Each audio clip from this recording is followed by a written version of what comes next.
প্রতীক বাংলাদেশে আছে দাড়িপাল্লা, জানেননি? আমার কথা কয় না, জানেননি? এটা কার দল? কথা কয় না কেন? এটা জামাতের দল। ইসলাম বলবেন না, ইসলাম বলবেন না, জাস্ট শুধু জামাত বলবেন, কারণ তাদের মধ্যে ইসলামের ন্যূনতম গান নাই। কথা বলেন না কেন? তাদের মধ্যে ন্যূনতম ইসলামের গান নাই। মদ, জুয়া, জিনা, ব্যভিচারের চাইতো ভয়ঙ্কর অবস্থা হলো এখন বর্তমানে। আজকে দেখি ফেনী সোনাগাজীতে মহিলারা তালিম করাচ্ছে, খেয়াল করেন। এখন আমার তাৎক্ষণিক মনে হয়েছে মহিলারা তালিম করাচ্ছে। এই আপনাদের এই দৌলতপুরে যেন এই দল যেন আসতে না পারে, খেয়াল করবেন। কেন জানেন? একটা নারী যখন তার সীমানা ছেড়ে অন্য সীমানায় যাবে, তিনটা পুরুষের যেই কোনো একটা পুরুষ তার সাথে থাকতে হবে।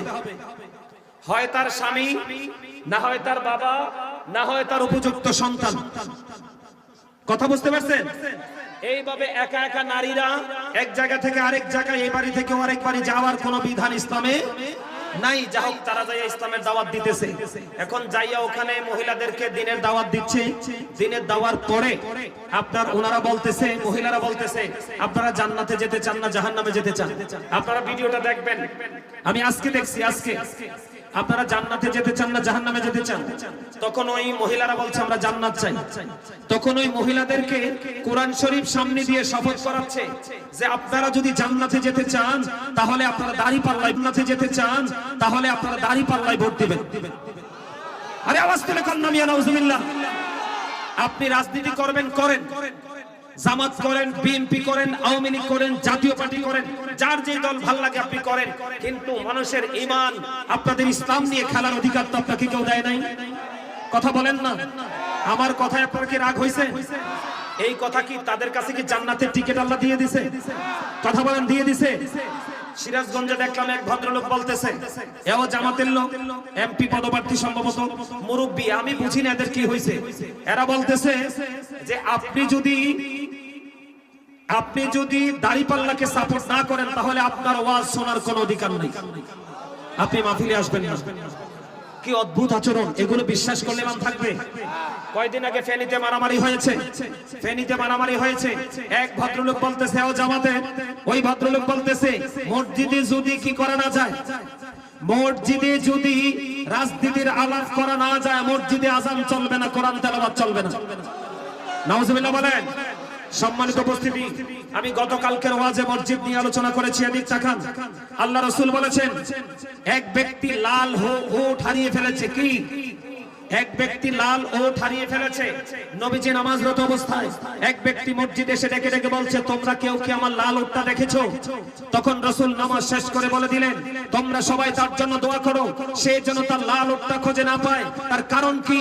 কারণ তার লাল ওটের তালাশ করার জন্য মসজিদ বানানো হয় নাই, মসজিদ বানানো হয়েছে আল্লাহর জিকির করার জন্য। ঠিক কিনা বলেন? আর যারা বলেন।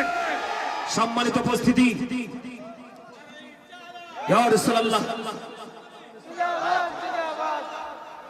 আমার এখানে আপনারা জামাতের ভাইরা থাকতে পারেন, আমি আপনাদেরকে হাত জোর করে বিনীতভাবে বলছি, আপনি রাজনীতি করবেন, আপনি রাজনীতির ধারায় থেকে রাজনীতি করেন। ঠিক কিনা বলেন? কিন্তু ইসলাম নিয়ে, মুসলমানের ঈমান নিয়ে কি করতে পারবেন না। আমাকে প্রশ্ন করা হয়েছে, হুজুর আপনার হা না ভোট নিয়ে আপনার কি মন্তব্য? আমাকে বলা হয়েছে বাংলাদেশে গণভোট হবে, হা না হবে। হানা ভোট নিয়ে আপনার কি মন্তব্য? আমি হানা ভোটের পক্ষে নই। কেন হানা ভোটের পক্ষে নই আমি আপনাকে বলি। আপনি যদি হায়ের পক্ষে দেন তাহলে তারা সংস্কার করবে। কথা বলেন।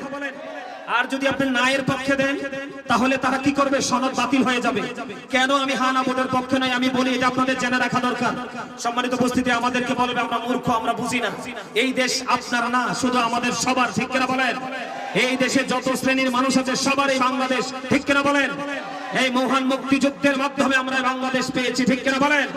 এই দেশ আমার, আপনার সবার। দেশকে নিয়ে ভাবার দরকার সবার আছে। তার কারণ হলো I love my country and countries people. আমি আমার দেশ এবং দেশের মানুষকে ভালোবাসি, এটা আমার প্রেম। ঠিক কিনা বলেন? সম্মানিত উপস্থিতি, আমার দিকে তাকান। এই শেখ হাসিনা নামার পরে বাংলাদেশে অসংখ্য মাজার ভাঙা হয়েছে।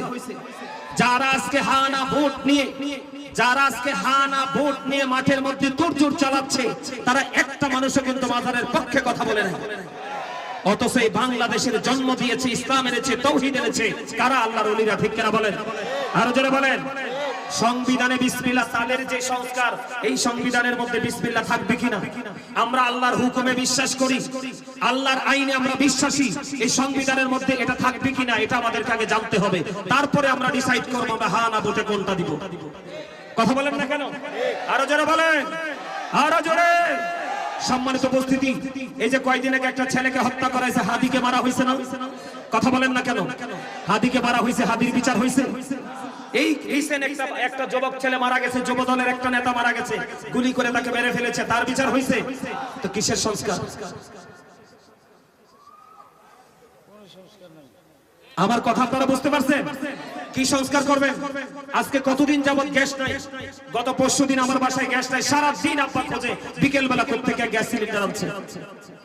কোথায় গেল? এটা আমাদের খনিজ সম্পদ, কোথায় গেল? কথা কি বুঝতে পারছেন? সম্মানিত উপস্থিতি, ঈমানটা ধরে রাখা অত্যন্ত মুশকিল, অত্যন্ত ভয়ঙ্কর।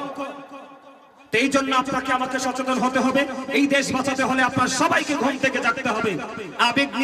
আবেগ দিয়ে আমরা কাজ করতে চাই না, এই দেশের জন্য সবাই মিলে কাজ করতে চাই, তবে বিবেক দিয়ে। ঠিক কিনা বলেন?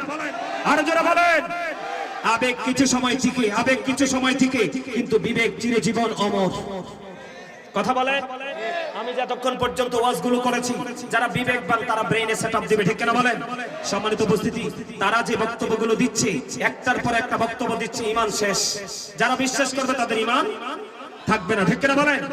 আমি কিন্তু, আপনি আমাকে বলতে পারেন হুজুর আপনি কি রাজনীতি করেন? না, আমার জীবনে কোনোদিন আমি মিছিল মিটিং এ যাই নাই, আমি রাজনীতি করি না। কিন্তু যখন দেখলাম যে তারা মুসলমানের ঈমান নিয়ে ছিনিমিনি শুরু করেছে, তখন তো আর কথা না বলে উপায় কথা বলেন, উপায় আছে। এই জামাতের একজন নেতা এমপি প্রার্থী, তার নাম ফয়জুল হক না কি জানি, সঠিক বলতে পারবো না। সে একটা উঠান বৈঠকে গেছে মানুষকে দিনের দাওয়াত দিতে। কি দিতে? যাইয়া বলতেছে সে সারা জীবন পাপ করছে, কিন্তু এখন যদি সে বিড়ি টানতে টানতে, স্মোকিং করতে করতে কেউ কি যাইয়া বলে যে তুমি দাঁড়িপাল্লায় ভোট দাও, এই কথাটা বললেই নাকি তার সব গুনাহ মাফ। কথা বলেন, এগুলো কি মুসলমানের কথা?